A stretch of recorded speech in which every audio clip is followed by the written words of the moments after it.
My job is to prepare the body for the rigors and the stresses of pro tennis. The speed, the movement, the strength, the endurance, flexibility.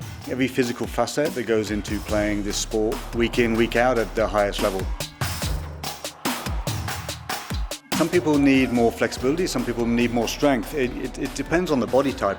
You can actually become quite flexible and mobile using pretty good strength techniques, but it's all athlete dependent. It depends on their personality, if they like the feeling of strength, or they're more flexible yoga type tennis players who prefer that side of it. They can all hit the ball really hard. They all don't hit it as hard as they can because they're trying to get control, but how they stop and how they decelerate their body at really high speeds is what I find really quite fascinating, because they're decelerating at a full run and stopping and then having to change direction 5, 6, 7 times a point to try and win a point to the highest level. Andy was always a great mover and naturally quick.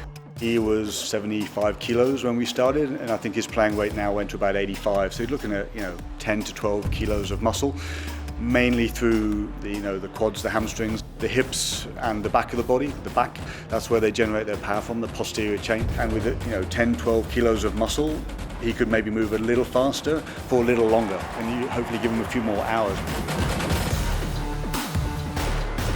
He started at 16, and with his body shape, he was 6'6" at 16 anyway, and probably 73, 74 kilos, and obviously very tall.